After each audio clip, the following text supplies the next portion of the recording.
Pois bem, hoje vamos falar sobre direito constitucional, em suas noções iniciais da Constituição, as constituições na história do Brasil e o poder constituinte, o poder reformador.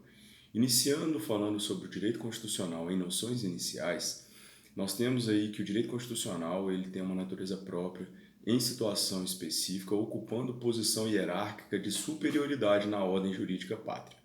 Sua validade das normas faz com que qualquer outra norma seja submetida à Constituição, tanto em aspectos objetivos quanto às interpretações legais.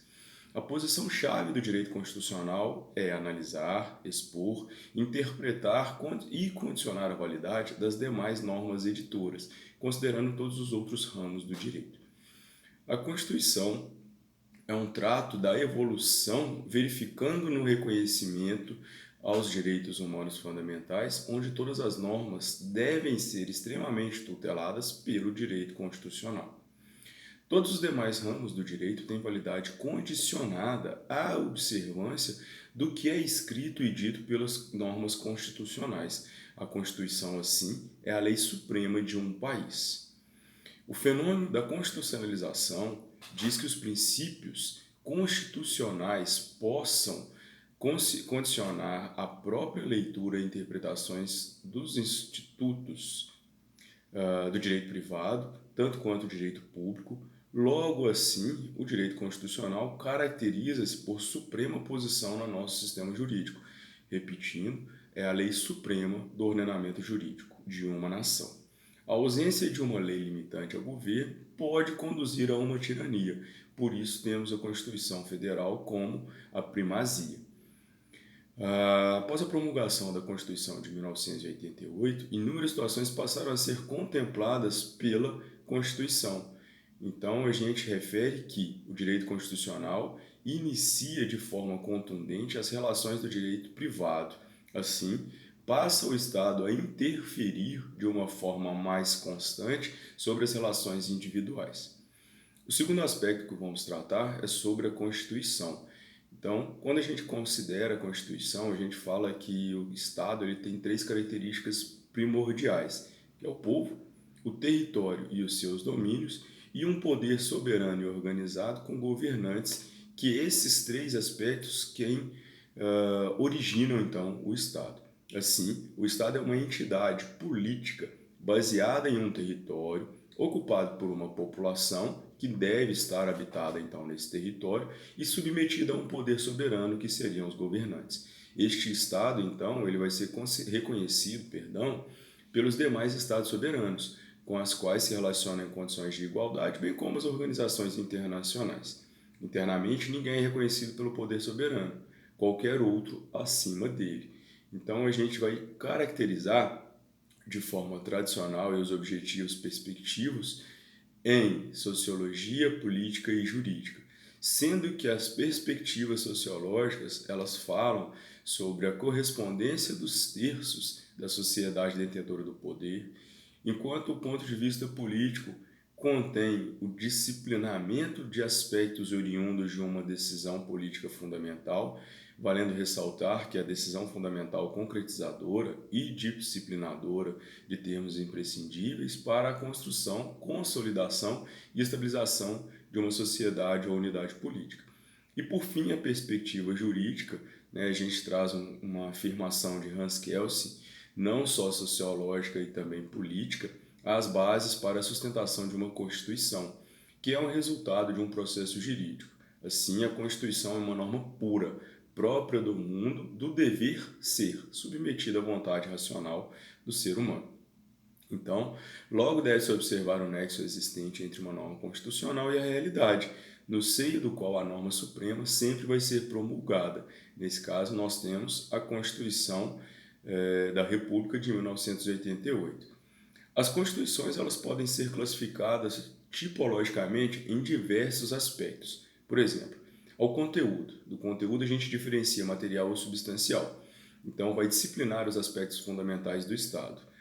A tipologia quanto formalidade. A formalidade vai normatizar os aspectos não fundamentais, não relacionados aos termos essenciais para a atividade política. Outro aspecto é a estabilidade ou alterabilidade, imutável, permanente ou granítica, que vai falar sobre o quê? Não admite qualquer alteração de qualquer espécie sem qualquer previsão de processo de reforma ou revisão. A estabilidade fixa diz o quê?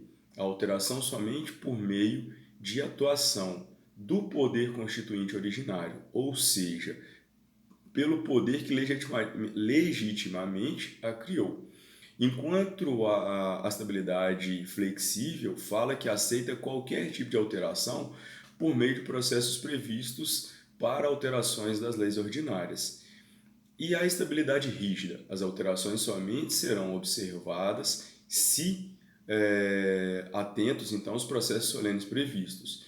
Por fim, temos a superrígida, que vai ser a apresentação do núcleo imutável, como nos casos de alteração de cláusulas pétreas, como é o caso da Constituição de 88, vista por alguns juristas, por alguns doutrinadores. Quanto à extensão da tipologia, temos uma extensão sintética, breve, concisa, negativa ou de garantia, como é o caso das constituições, da Constituição dos Estados Unidos da América. Um outro ponto de extensão seria a Constituição avaliada de forma analítica, longa e prolixa, que tem um maior detalhamento e variedade de termos, adentrando então aspectos mais variados, como a Constituição da República do Brasil de 1988. Outro ponto tipológico classificado é a forma escrita ou instrumental. A Constituição brasileira, por exemplo, ela é uma forma escrita, né?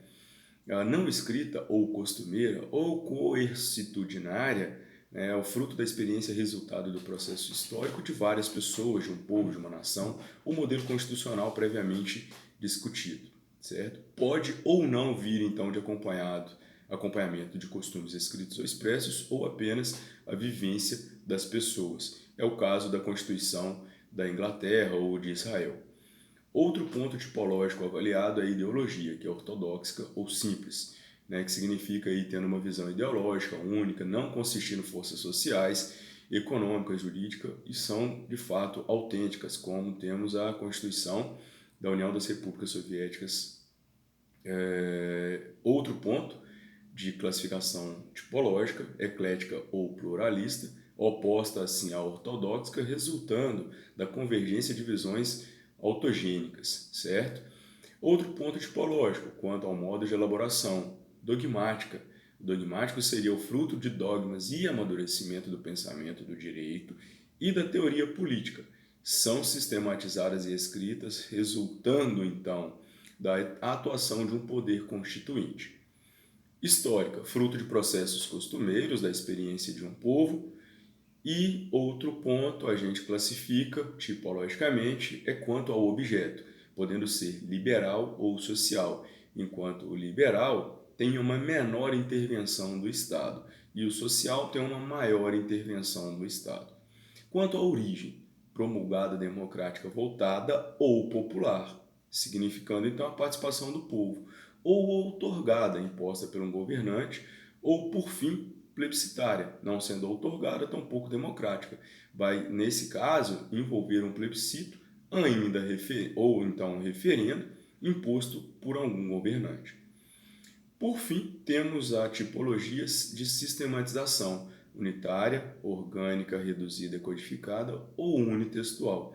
No caso, significando aí que são várias hipóteses sistematizadas em um único documento, né? De forma que tem uma inorgânica variada, pluritextual ou não codificada, que ela vai inversamente atuar contra a unitextual, que vai disciplinar várias outras normas em vários diversos textos. Dessas condições, qual a classificação tipológica da Constituição da República do Brasil de 1988? Ela pode ser classificada como analítica, codificada, dirigente, dogmática, eclética, escrita, formal, promulgada e rígida. Porém, alguns doutrinários colocam como superrígida, mas a classificação principal da Constituição de 88 é característica rígida. Alguns outros elementos, então, que são, na maioria dos casos, né, harmônicos, abertos e articulados, que objetivam, então, nos termos disciplinados dentro da Constituição. Nós temos elementos orgânicos, elementos limitativos, elementos sociológicos, elementos de estabilização constitucional e, por fim, os elementos formais de aplicabilidade, que teria por função, por exemplo, direcionar a aplicação da Constituição. Tá? Por fim, a aplicabilidade, então, das normas constitucionais, conforme prevê o parágrafo 1º do artigo 5º da Constituição, fala que as normas definidoras dos direitos fundamentais têm aplicação imediata, permitindo, então, um debate entre doutrinadores e juristas que, em alguns momentos, divergem em suas ideias, que expressam suas diferentes ideias, então, entre o ponto de produção, o tempo de produção das normas e o início de seus efeitos. O terceiro aspecto a ser trabalhado seriam a história das constituições do Brasil, desde a sua independência, em 1829, até a última Constituição, em 1988. A primeira Constituição, então, foi em 1824, que vai ser fruto de um movimento contraditório e extremamente conflitivo, que desembocou, então, na independência do Brasil. Posteriormente, nós temos aí a Constituição, ou algumas informações em relação a esse poder constituinte de 1824, inspirado sob a influência de Benjamin Constant. Depois temos as concentrações, então, dos poderes do imperador, e aí era completamente incompatível com as condições para a Constituição. E aí, em 1824, a gente apresenta as consolidações de ideias, os primeiros adotados como fachadas, que vão tentar imitar, então, a Europa, passa para o poder moderador, dando ao imperador a possibilidade de distribuir títulos para as pessoas que ele achava condizente, que apoiava o seu governo.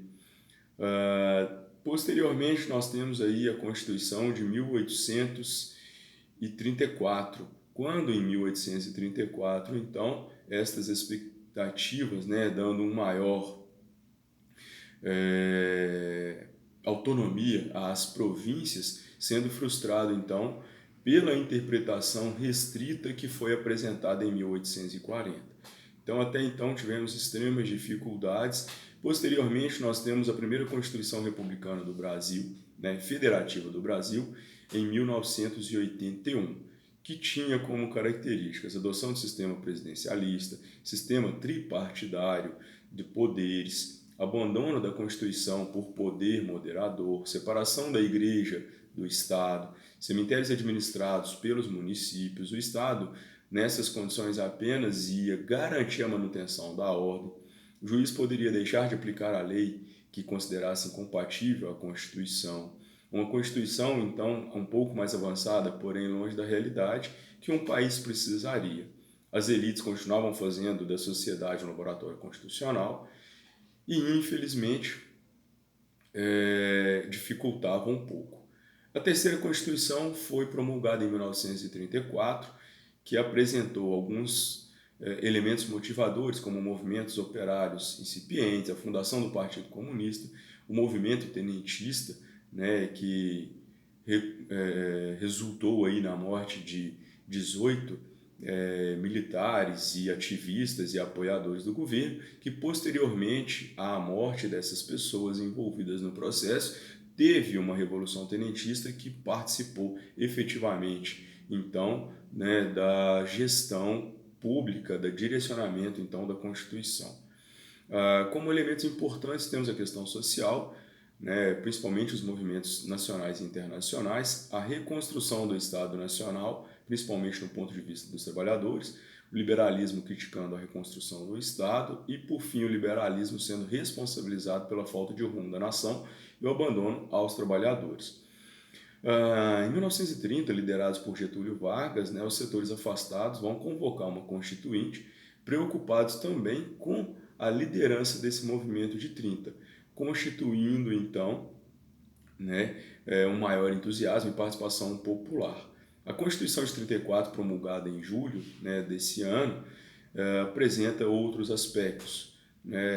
Instituir entre países desenvolvidos o voto feminino, autonomia sindical com jornada de trabalho de 8 horas, previdência social e regras para a coletividade, Maior incidência do Estado, intervenção do Estado na economia e um abandono de concepção tradicional do direito de propriedade como absoluto e intocável, criação de justiça eleitoral e avaliação do voto, né, o voto secreto, concurso público para administração judiciária e Ministério Público, criação e estipulação de mandatos de segurança, e chega ao fim, então, pela ambiguidade, após apenas 3 anos, né, não tendo inaplicabilidade, então. E aí, em 1937, então, formação de um novo Estado, início da ditadura, e aí entra a crise do poder político, né, que foi a crise da democracia liberal. A Constituição de 37 tinha sido elaborada por Francisco Campos, inspirada principalmente na Constituição da Polônia, fortalece os poderes dos executivos, tende, então, a ser submetida a um plebiscito que nunca aconteceu, e o Getúlio Vargas, em 1945, né, ele era o governador até então, quando foi deposto. A maioria entende que a Constituição de 37 ela não foi aplicada de fato, justamente por vários desses aspectos que caracterizou essas dificuldades de implantação e implementação. A Constituição de 1946 foi um marco de redemocratização da política nacional. Houve então o entendimento que Getúlio Vargas preparava a liberação de um regime, estabelecendo então leis diretas do presidente da República e do parlamento. Não havia expressa intenção de convocar uma Assembleia Constituinte e a oposição temia que Vargas estava preparando então a manutenção de poder, porque ele tinha toda a classe trabalhadora a seu poder. Pela primeira vez, então, com participação de deputados comunistas, a primeira Constituição sem um anteprojeto que orientasse, então, as discussões, e assim ela foi promulgada em setembro de 46. Quais os problemas, então? Liberalismo e capitalismo sem limites. E as novidades apresentadas nesse caso? Havia restauração, então, do federalismo, perdido por Vargas entre os estados e municípios anteriormente, mais direitos sociais, introdução da participação dos trabalhadores nas empresas, instituição do repouso semanal remunerado, preferencialmente aos domingos, e reconhecimento, então, do direito de greve, desde que autorizado pela Justiça. Em 1961, Jânio Quadros, então, renuncia, abrindo uma nova crise, quando João Goulart, que era vice de Quadros, ligado a Vargas, aos movimentos sindicais, não era bem visto pelos poderes. E aí veio o golpe militar, que teve como apoiadores importantes os setores de imprensa, empresários, latifundiários, Igreja Católica, sindicatos de classe como a OAB, militares que não tinham dificuldades em assustar a população. E o golpe de 64 inaugura, então, um período de atos inconstitucionais que vão, pouco a pouco, desfigurando a Constituição, mantida apenas como fachada legal para um regime de força, certo? E aí, o fim do regime militar e a instituição da Constituição de 1988 fica marcado principalmente pela crise do setor petrolífero, que aconteceu entre 73 e 79, quando houve também uma hiperinflação, movimento